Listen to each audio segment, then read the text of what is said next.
साथियों, हम लोग निकल चुके हैं जंतर मंतर अपने साथियों का उत्साहवर्धन करने। हमारे साथ कुछ और भी दोस्त चल रहे हैं, तो मैं ऐसे ही जानना चाहूँगा कि आप जंतर मंतर जा रहे हैं, किन चीज़ों को लेके जा रहे हैं? क्योंकि बहुत सारी चीज़ें वहाँ पे हो रही हैं। कोई इसको एंटी नेशनल बता रहा है, कोई इसको देश कह रहा है कि देश को तोड़ा जा रहा है, मनोज तिवारी जैसे लोग कह रहे हैं। पेपर लीक का मामला है, बच्चों पे लाठियाँ चलाई जा रही हैं, महिलाओं के कपड़े फाड़े जा रहे हैं, 15 साल 16 साल की बच्चियों को लाठी से मारा जा रहा है। तो आप जंतर मंतर आज जा रहे हैं, तो आपके मन में क्या चल रहा है? पहले तो मैं सबसे पहले खुद से माफ़ी मांगना चाहूँगा और सब लोगों से कि काफ़ी लेट हो गया। 20 तारीख को जब ये प्रोटेस्ट हुआ तो उससे पहले ही जाने का विचार मन में आ रहा था कि एक बार मैं जाके देखूं कि वहाँ पे कैसी ऊर्जा और कैसी एनर्जी है। क्योंकि आंदोलन के बारे में वैसे हम अभी बच्चे ही हैं, बच्चों के बारे में अच्छा जानते हैं, कैसी पढ़ाई होती है, क्या सिस्टम होता है। सिस्टम को बहुत अच्छी तरीके से पहचाना है हमने, जब जॉब में आए हैं तो सब कुछ पता है सिस्टम में क्या चलता है, कैसे चलता है। लेकिन इतना गिरी हुई सिस्टम ये पहली बार 2026 में मुझे देखने को मिल रहा है। और आंदोलन की जहाँ तक बात है, तो आंदोलन मैंने अभी तक सिर्फ किताबों में पढ़ा था। 11वीं 12वीं में जब हमारे राजनीतिक शास्त्र के अध्यापक पढ़ाया करते थे कि ऐसे ऐसे आंदोलन हुआ था, हम भी यूट्यूब पे देखते थे कि हाँ कैसे लोग आंदोलन कर रहे हैं, क्या मुद्दे रहे हैं लोगों के, आंदोलन की सफलता क्या रही है, क्या नकारात्मक चीज़ें रही हैं, क्या सकारात्मक चीज़ें रही हैं। मतलब थ्योरेटिकल ज्ञान हमने बहुत लिया है आंदोलन के बारे में किताबों में। लेकिन जब ये कॉकरोच जनता पार्टी का आंदोलन शुरू हुआ, पहले आपको पता है कि अभिजीत के अमेरिका में बैठे थे, उन्होंने एक इंस्टाग्राम आईडी बनाई, रातों रात मिलियंस फॉलोवर्स हो गए। तो मेरा, जैसे मैंने किताबों के बारे में आपको बताया, किताबों में मैंने एक ये भी पढ़ा था कि जब वर्ल्ड वार चल रहा था तो इंडिया ने ये सोचा था कि हम किसी भी पक्ष के साथ नहीं रहेंगे, ना यूएसए के साथ रहेंगे, ना यूएसएसआर के साथ रहेंगे, हम तटस्थ रहेंगे। पता नहीं क्यों बचपन से ही मन में वो भावना रह गई तटस्थ होने की। और कभी भी जब देश में कुछ होता है, घर में कुछ होता है, पड़ोसी में कुछ होता है, किसी और के साथ कुछ होता है, तो मैं हमेशा तटस्थ रहना मानता हूँ कि तटस्थ रहना चाहिए। और शायद कभी कभी मुझे सफलता भी मिली है इन सब चीज़ों में कि आप किसी गंभीर विषय में, गंभीर मुद्दों में आने से बचते हैं। तो मेरी गलती रही कि मैं हमेशा इन चीज़ों से बचता रहा। अभी भी जब तक अभिजीत दीप के यहाँ नहीं आए थे और जंतर मंतर पे इतना बड़ा प्रोटेस्ट नहीं हुआ, और 20 तारीख को जो पुलिस ने लाथापाई करी है बच्चों के ऊपर, स्टूडेंट्स के ऊपर, तब तक मैं तटस्थ रह के अपने आप को बहुत अंदर से वो कह रहा था कि हाँ मैं ठीक हूँ, मैं किसी भी पक्ष में नहीं, ना पक्ष में बोल रहा हूँ ना विपक्ष में बोल रहा हूँ, तो ठीक है। लेकिन जब मैंने 20 तारीख की वीडियो देखी, मेरे रोंगटे खड़े हो गए।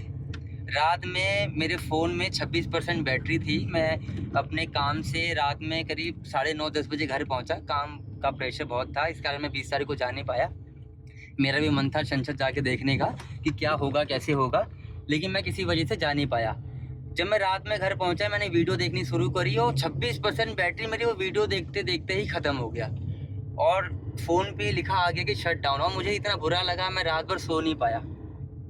उसके बाद भी हम लोग का, आपको पता ही है, कई बार प्लान बना कि हम जंतर मंतर जाएंगे। तो मेरा सबसे बड़ा अंदर से जाने का मतलब ये मन इसलिए है कि मैं जाके देखना चाहता हूँ कि जब इतने सारे लोग किसी मुद्दे को लेके एक साथ एक मंच पे खड़े होते हैं, तो उस जगह की क्या एनर्जी होती है, क्या ऐसा क्या होता है वहाँ पे कि लोग उत्साह से वहाँ पे बैठे रहते हैं।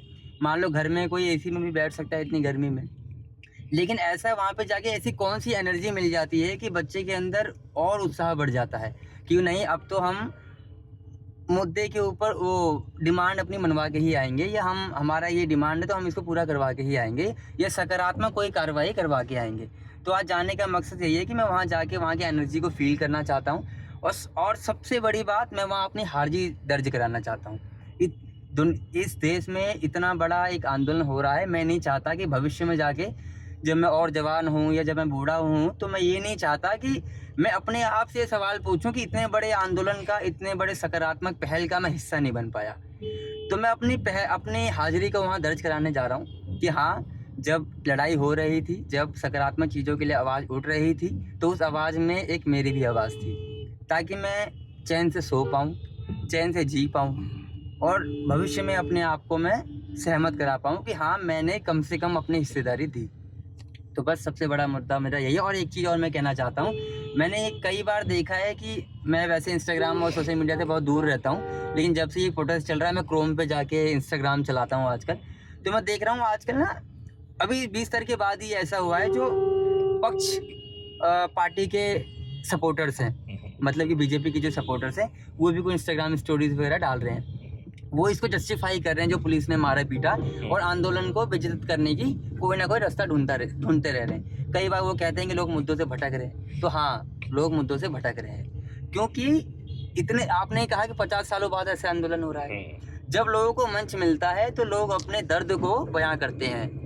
मेरा दर्द है कि मुझे अच्छी स्वास्थ्य सुविधा नहीं मिल रही, तो मैं वहाँ जाके अच्छी स्वास्थ्य सुविधा की मांग करूँगा, क्योंकि मुझे ऐसा आज तक मंच मिला ही नहीं, और आज मुझे मंच मिला है तो मैं उसे छोड़ूंगा नहीं।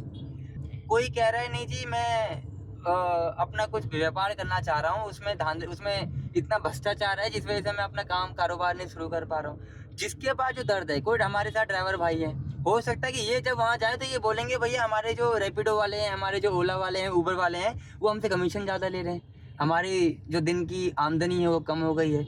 तो जब इतना बड़ा मंच मिलता है तो हर व्यक्ति वहाँ जाके मुद्दों से भटकता है, क्योंकि हर निजी बंदे के अपने निजी मुद्दे होते हैं। मेरे भी अलग मुद्दे हो सकते हैं, किसी और व्यक्ति के कोई और मुद्दे हो सकते हैं। मैं मानता हूँ कि वहाँ पे पेपर लीक, नीट पेपर का जब लीक हुआ उस समय इस मुद्दे पे आंदोलन हुआ है और लोग थोड़े बहुत इस मुद्दों से भटक रहे हैं, तो भटकना जायज़ है ताकि इनकी भी मांग ऊपर तक पहुँच सके। इन पेपर लीक के मामले इतना बड़ा हो चुका है, मुझे पता है कि आगे जाके इसमें कोई सकारात्मक कार्रवाई की जाएगी। इसके बीच में जो 200, 1000, 2000 लोग आ रहे हैं, वो जो अलग अलग मुद्दे जाहिर कर रहे हैं वो इसलिए कर रहे हैं ताकि ऊपर तक आवाज़ जा सके, क्योंकि जब एक बंदा कुछ बोलता है तो उसकी आवाज़ ऊपर तक पहुंचने में बहुत समय लगती है, लेकिन जब भीड़ बोलती है तो हर एक आवाज़ ऊपर सुनी जाती है। अभी भले वो किसी भी आवाज़ पर कोई कार्रवाई नहीं कर रहे हैं, कोई उनका जवाब नहीं आ रहा है, लेकिन हर एक बात वो सुन रहे हैं। जैसे अभी हमारे सौमित्र भाई ने कहा कि हमारी जो सरकार है वो गूंगी और बहरी हो गई है। सरकार सिर्फ गूंगी हुई है, बहरी नहीं हुई है। जैसे हम और आप मुद्दों को देख रहे हैं, मुद्दों को सुन रहे हैं, सरकार भी मुद्दों को देख रही है, मुद्दों को सुन रही है। बस ये है कि कुछ बोल नहीं रही है, क्योंकि उसके पास बोलने के लिए कुछ नहीं है, वो अब हार चुकी है।